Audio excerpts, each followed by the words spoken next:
Бейиш. Сен жана баарыбыз эңсеген рахаттуу жай. Бейишти Аллах Таала татыктуу адамдарга гана даярдаган. Сен да өзүңдү бейишке кирүүчүлөрдүн катарындамын деп эсептейсиңби? Анда бейишке кимдер кирет? Алардын сыпаттары кандай? Кандай адамдар бейишке кирет? Мына ушулардын 4 сыпатын айтып беребиз. Ассаламу алейкум ва рахматуллахи ва баракатух.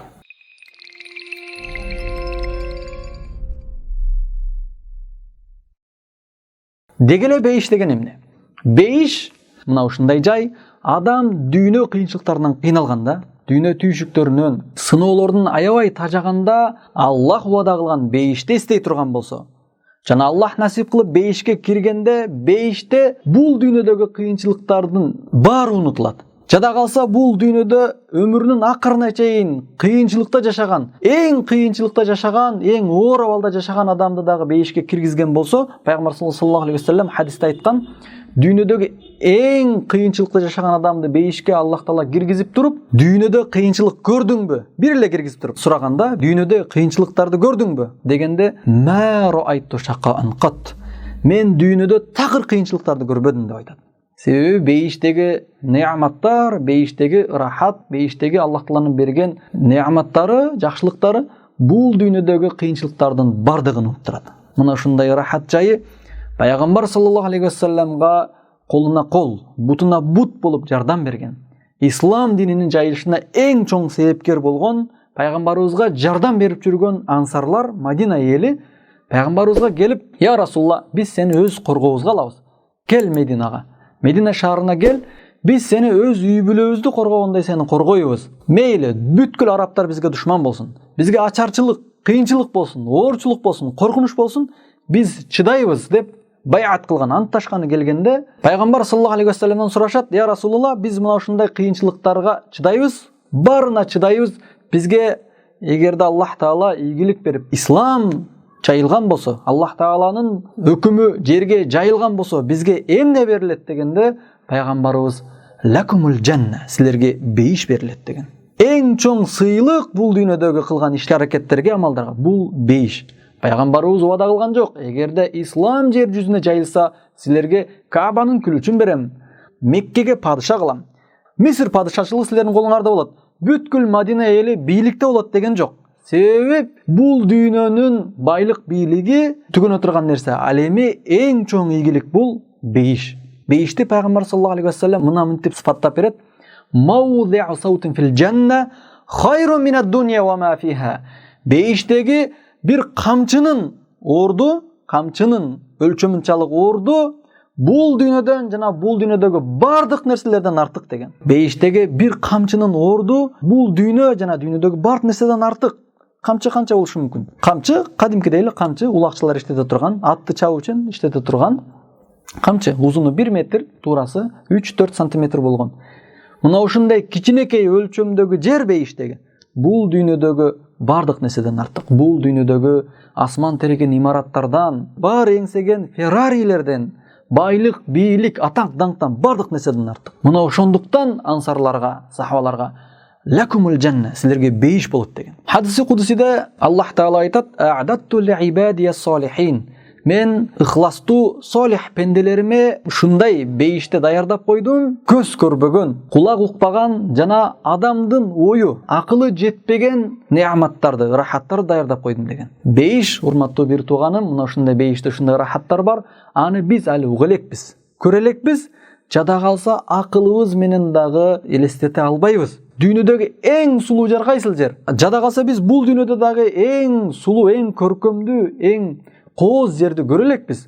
Эгер көргөн болсок дагы, мына ошол жерди көрүп дагы элестете албайбыз, мындан дагы сулуу, мындан дагы кооз жер болбосо керек деп.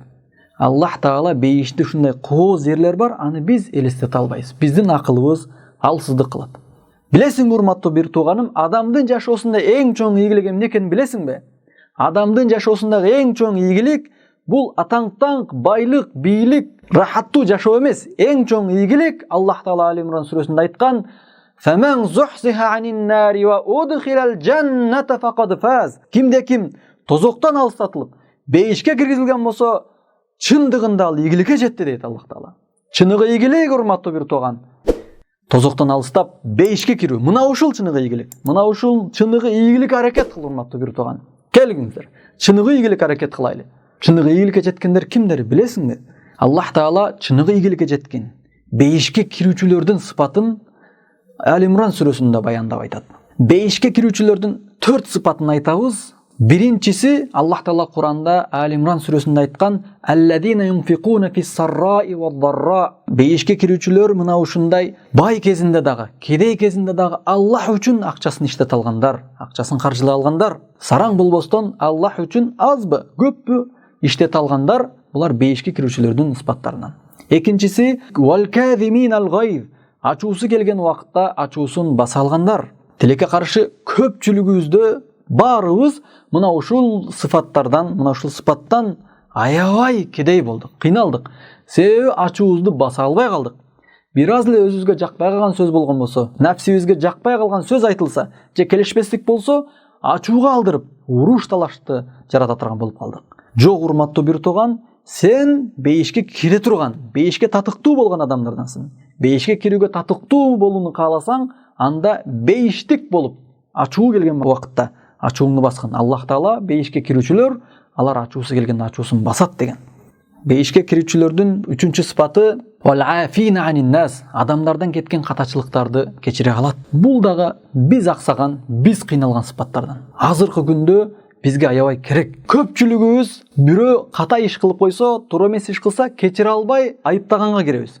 Бирок баарыбыз эле ката кемчилик кылабыз. Мына ошонун айынан үй бүлөлөр ажырашып, жаңы курулган үй бүлөлөр ажырашып, коомчулукта ызычуу аябай көп болуп атат.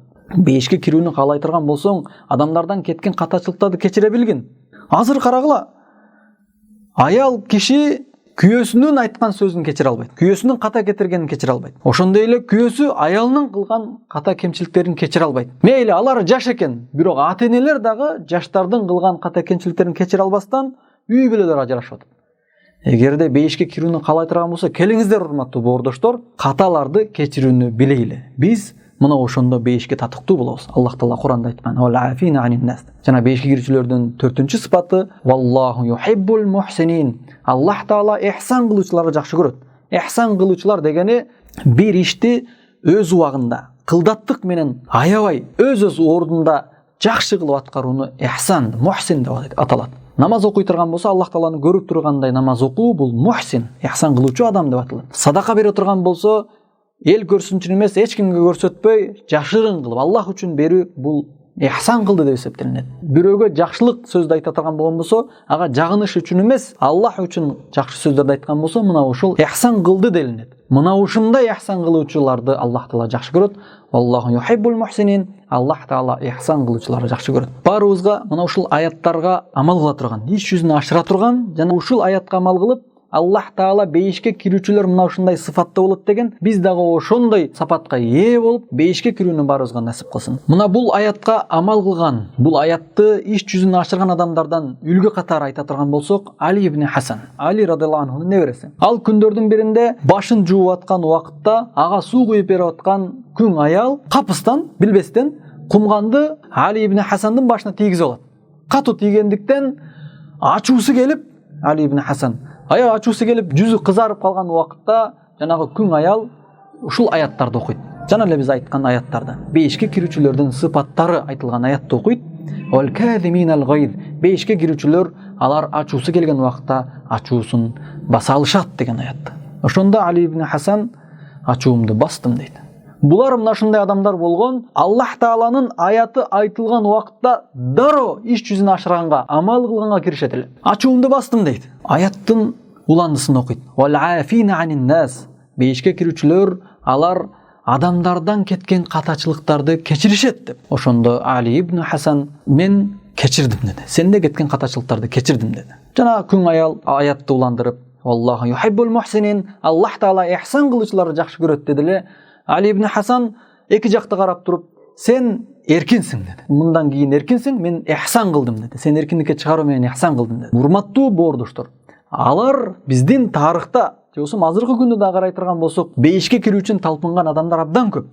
Келгиле, биз да артта калбайлы. Аллах Тааланын бейишинен куру кол калбайлы. Аллахтын бейишине аракет кылайлы. Аллах Таала кандай адамдар бейишке кирерин өз ыйык китебинде, Кур'ан-ы Каримде баяндаган. Келгиле амал кылайлы. Аллах Таала Ал-Имран сүрөсүндө айткан, бейишке кирүүчүлөр алладин юнфикуна фис-сарраи ва-дарра, алар оорчулукта дагы, кедейчиликте дагы, байчылыкта дагы Аллах үчүн акчасын каржылай алышат. Вал казиминал гайз, ачуусу келгенде ачуусун басат. Вал афина анин нас, адамдардан кеткен катачылыктарды кечире алышат. Валлаху юхиббул мухсинин, Аллах Таала ихсан кылуучуларды жакшы көрөт. Аллах Таала баарыбыздын үй-бүлөбүзгө тынччылык жана береке берсин. Мына азыр көрүшүп тургандай бейиште дагы бирге көрүшүүнү баарыбызга насип кылсын. Бейишке кирүүчү адамдардын сыпатын аткарып, Аллах буйругандай жашап, Аллахтын уада кылган бейишине кирүүнү баарыбызга насип кылсын. Aqulu qawla hadha wa astaghfirullah li wa lakum. Assalamu alaykum wa rahmatullahi wa barakatuh.